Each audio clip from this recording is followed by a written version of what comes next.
रतन टाटा के निधन के बाद कौन होगा रतन टाटा का उत्तराधिकारी? दरअसल रेस में वो कौन से 4 नाम हैं जो सबसे आगे हैं, ये मैं आपको इस वीडियो में बताऊंगी। रतन टाटा टाटा समूह के पूर्व अध्यक्ष, भारत के व्यापार और परोपकार के क्षेत्र में अग्रणी व्यक्ति के रूप में माने जाते हैं। लगभग 3600 करोड़ रुपए की संपत्ति के मालिक होने के बावजूद रतन टाटा अपने सादगीपूर्ण जीवन और सामाजिक कार्यों के लिए जाने जाते हैं। उन्होंने टाटा ट्रस्ट के माध्यम से अनगिनत समाजसेवी कार्यों को प्रोत्साहित किया है। दरअसल रतन टाटा की कोई संतान नहीं है, जिसके चलते ये सवाल उठता है कि कौन उनका उत्तराधिकारी बनेगा। 403 अरब डॉलर के टाटा समूह के भविष्य की दिशा किसके हाथों में होगी, ये एक प्रमुख विषय बन चुका है। इसमें सबसे पहले नाम आता है नोएल टाटा का।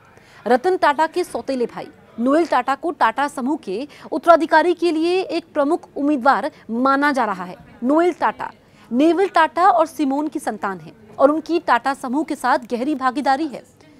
इसके बाद नाम आता है माया टाटा का। ये भी उत्तराधिकारी बन सकती है। माया टाटा टाटा समूह के प्रबंधन में बड़ी भूमिका निभा रही है। उन्होंने बेयस बिजनेस स्कूल और यूनिवर्सिटी ऑफ वारविक से शिक्षा प्राप्त की है। टाटा अवसर निधि और टाटा डिजिटल में उनकी प्रमुख भूमिकाएं रही हैं। टाटा न्यू ऐप को लॉन्च करने में उनका योगदान महत्वपूर्ण माना जाता है। माया टाटा के माता पिता नोएल टाटा और अलू मिस्त्री हैं। इसके बाद नाम आता है नेवल टाटा का। यह भी रेस में है। टाटा समूह की रिटेल शाखा में सक्रिय नेवल टाटा वर्तमान में स्टार बाजार की अगुवाई कर रहे हैं। नेवल की शादी मानसी किर्लोस्कर से हुई है, जो टोयोटा किर्लोस्कर समूह की उत्तराधिकारी हैं। नेवल टाटा नोएल टाटा और अलू मिस्त्री के दूसरे पुत्र हैं। अलू मिस्त्री पूर्व टाटा समूह के अध्यक्ष दिवंगत साइरस मिस्त्री की बहन है। नेवल टाटा को शुरू में पैकेज्ड फूड और बेवरेज डिवीजन का प्रबंधन सौंपा गया था। उन्होंने इस क्षेत्र में अपनी क्षमता साबित करने के बाद जूडियो का कार्यभार भी संभाला। विशेषज्ञों का मानना यह है कि नेवल टाटा को टाटा समूह के उत्तराधिकारी के रूप में तैयार किया जा रहा था। इसके बाद नाम सामने आता है लिया टाटा का। टाटा समूह के आतिथ्य क्षेत्र में लिया टाटा का बड़ा योगदान है।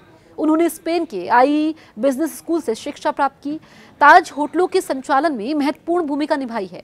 वो 2006 से होटल इंडस्ट्री से जुड़ी हुई हैं। हालांकि 2010 में उन्होंने 3 महीने के लिए लुई विटॉन में इंटर्नशिप भी की थी, लेकिन उसके अलावा उनका पूरा फोकस होटल इंडस्ट्री पर ही रहा। उन्होंने ताज होटल्स एंड रिजॉर्ट से असिस्टेंट सेल्स मैनेजर के तौर पर शुरुआत की थी। ये नोवेल और माया की बहन है। अब सवाल ये खड़ा होता है कि टाटा समूह की भविष्य की दिशा क्या रहने वाली है। रतन टाटा का उत्तराधिकारी कौन होगा, ये सवाल तो बना ही हुआ है। साथ ही जो होगा उस पर उसकी क्षमताएं काफी ज्यादा होनी चाहिए। समाज सुधार के प्रयासों और व्यापारिक धरोहर की दिशा का भी निर्धारण उनका उत्तराधिकारी करेगा। नोएल टाटा और उनके बच्चे भविष्य के लिए प्रमुख उम्मीदवार माने जा रहे हैं। आपको हमारे वीडियोस कैसे लगते हैं कमेंट करें। कुछ सुझाव आपके हैं तो वो भी आप लिख सकते हैं। और अगर अभी तक आपने हमारे YouTube चैनल को सब्सक्राइब नहीं किया है, बिना देर किए सब्सक्राइब करें।